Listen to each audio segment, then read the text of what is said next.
오늘 우리에게 주시는 하나님의 말씀은 마태복음 9장 27절에서 38절까지의 말씀입니다.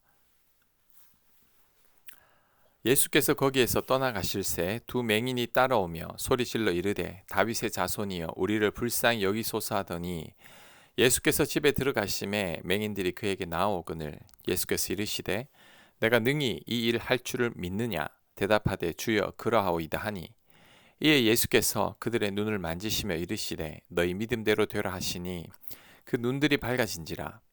예수께서 엄히 경고하시되 삼가 아무에게도 알리지 말라 하셨으나 그들이 나가서 예수의 소문을 온 땅에 퍼뜨리니라. 아멘. 예수님께서 떠나실 때 두 맹인이 따라오면서 소리질러 외쳤습니다. 다윗의 자손 예수여 나를 불쌍히 여기소서. 자, 그런데 예수님은 집으로 들어가셨습니다. 불쌍한 두 맹인을 돌아보지 않고 집으로 들어가신 겁니다. 예수님이 왜 이러시는 걸까요? 왜 두 맹인을 도와주시 않으시는 걸까요?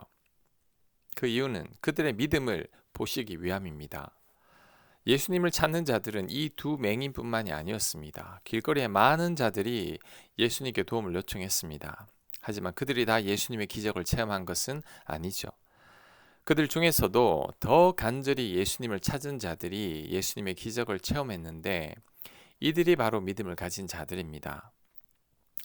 지붕을 뚫고 예수님께 나온 중풍병자 일행이 그 좋은 예이죠. 왜 이렇게까지 예수님께 나오려고 한 걸까요? 예수님께 나가기만 하면 병이 나을 수 있다는 믿음을 가졌기 때문입니다. 그래서 남의 집 지붕을 뚫어서라도 예수님께 나가려고 했던 거죠. 만약에 이들에게 믿음이 없었더라면 많은 군중들로 인해 예수님께 나아갈 수 없었을 때 포기하고 말았을 겁니다. 수로보니게 여인도 마찬가지입니다. 예수님께 개라는 소리를 듣고도 포기하지 않은 이유는 그래도 예수님께서 자신의 딸을 고쳐주실 수 있음을 확신하고 믿었기 때문이죠. 잠시 개 취급을 당하더라도 딸만 낳을 수 있다면 그녀에게는 아무런 문제가 되지 않는 거죠. 그러니 개라는 소리를 듣고도 예수님께 매달린 겁니다. 두 맹인도 마찬가지죠. 예수님께 도움을 요청했을 때 예수님께서 집으로 들어가셨지만 절대 포기하지 않았습니다. 왜냐하면 예수님께서 자신들의 눈을 뜨게 하실 것을 확신했기 때문이죠. 자신들이 눈을 뜰 기회가 생겼으니 이들은 절대 포기하지 않은 겁니다. 그래서 예수님도 당신을 찾아온 맹인들에게 내가 능히 이 일을 할 줄 믿느냐라고 물으신 것도 이들의 믿음을 확인하기 위함인 거죠. 또한 이들을 치유할 때도 너희 믿음대로 되라고 말씀하신 겁니다. 우리도 이런 믿음을 가지고 하나님을 찾아야 합니다. 믿음이 없이는 하나님을 기쁘시게 할 수 없죠. 하나님을 찾을 때 하나님께서 응답하심을 확신해야 합니다. 야고보 사도는 의심하는 자는 요동치는 바다 물결과 같아서 주께 얻기를 생각하지 말라고 했습니다. 믿음 없는 의심은 아무런 응답도 없음을 명심해야 합니다.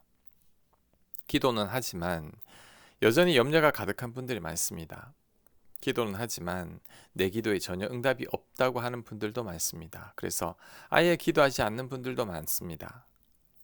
만약에 이런 믿음을 가진 자들이 두 맹인이었더라면 예수님이 집에 들어가셨을 때 그만 포기하고 말았을 겁니다.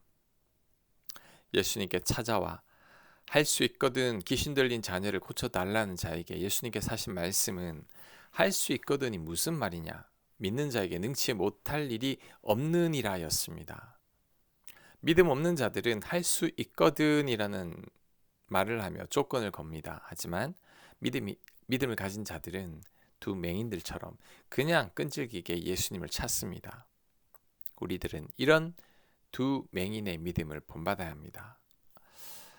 오늘 이 두 맹인이 주는 교훈이 하나 더 있습니다. 그것은 바로 장애물을 뛰어넘는 믿음이죠. 오늘 두 맹인이 예수님께 나아가는 과정은 결코 순탄하지 않았습니다. 그들 앞에는 세 가지 큰 장애물이 있었죠. 첫째는 보지 못하는 신체적 한계였고, 둘째는 그들을 향한 주변 사람들의 불편한 태도와 소음이었습니다. 셋째는 즉시 응답하지 않으시고 집으로 들어가 버리신 예수님의 거부와 침묵이었죠. 다른 사람들 같았으면 포기했을지도 모릅니다. 뒤돌아서서 예수님을 욕하고 떠났을 수도 있습니다. 하지만 이들은 포기하지 않았죠. 두 눈이 보이지 않음에도 불구하고 예수님께 나갔던 겁니다. 이런 이들의 태도는 지붕을 뚫고 예수님께 나갔던 중풍병자와 그 친구들 같습니다. 또한 맹인 바디메오가 떠오릅니다. 바디메오 역시 다윗의 자손 예수여 나를 불쌍히 여기소서라고 부르짖었을 때 많은 사람이 꾸짖어 잠잠하라고 했습니다. 하지만 바디메오는 오히려 더 크게 소리 질렀죠. 예수님이 보이지 않으니 목이 터지도록 소리를 지를 수밖에 없었던 겁니다. 결국 그로 인해 예수님의 기적을 체험하게 되었습니다. 때로는 우리들도 이런 장애물들을 만날 때가 있습니다. 특히 우리가 믿음으로 살려고 하면 이런 장애물들을 반드시 만나게 됩니다. 이때 포기만 하지 않으면 됩니다. 끝까지 믿음을 가지고 하나님께 매달리고 하나님만을 간절히 찾으면 됩니다. 장애물은 우리를 멈추게 하는 벽이 아니라 우리가 얼마나 주님을 간절히 원하는지를 증명하는 기회입니다. 하나님은 우리가 장애물들을 뛰어넘는 믿음을 갖기를 원하십니다. 그러니 우리 앞에 장애물들은 뛰어넘어야 합니다. 그럴 때 반드시 하나님 은혜를 경험하게 될 것입니다. 32절 그들이 나갈 때에 귀신 들려 말 못하는 사람을 예수께 데려오니 귀신이 쫓겨나고 말 못하는 사람이 말하거늘 무리가 놀랍게 여겨 이르되 이스라엘 가운데서 이런 일을 본 적이 없다 하되 바리새인들은 이르되 그가 귀신의 왕을 의지하여 귀신을 쫓아낸다 하더라. 아멘. 예수님이 귀신을 쫓아내고 말 못하는 사람이 말하게 하니 모든 무리가 놀랍게 여깁니다. 하지만 전혀 다르게 반응하는 무리가 있었습니다. 이들은 예수님이 귀신의 왕을 의지하여 귀신을 쫓아낸다고 했습니다. 참으로 안타깝죠. 똑같은 상황 속에서 어떤 이들은 예수님의 기적을 체험했고 바리새인들은 예수님을 귀신과 한편으로 보고 있었습니다.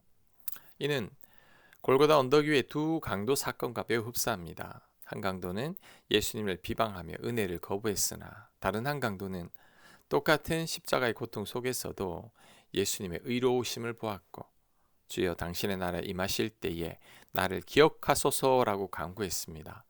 그로 인해 한 강도는 천국에 들어갔고 한 강도는 지옥을 선택하게 됐죠. 우리들은 바리새인들이나 예수님을 욕한 어리석은 강도가 될 수 있음을 알아야 합니다. 우리는 살아오면서 똑같은 사건을 겪고도 전혀 다른 해석을 내놓는 경우를 자주 목격합니다. 누군가에게는 감사의 조건이 되는 일이 누군가에게는 비난의 구실이 되기도 하죠. 누군가에게는 재수 없는 일이 누군가에게는 합력하여 선이 되는 일로 보기도 합니다. 결국 우리들의 시각 차이죠. 우리들은 모든 것을 선하게 봐야 하고 밝은 면을 봐야 합니다. 그래서 예수님은 우리들의 보는 눈이 중요하다고 말씀했습니다. 마태복음 6장 22절입니다.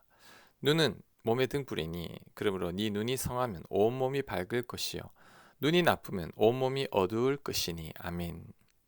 눈이 밝아서 모든 것을 바르고 아름답게 볼 수 있어야 합니다. 바리새인들이나 강도처럼 어두운 눈을 가져서 어두운 면을 봐서는 안 됩니다. 항상 좋은 것을 보고 감사할 수 있어야 합니다. 항상 믿음의 눈으로 보고 하나님의 뜻 안에서 해석할 수 있어야 합니다. 현실의 문제를 보기보다 그 문제보다 크신 하나님을 봐야 합니다.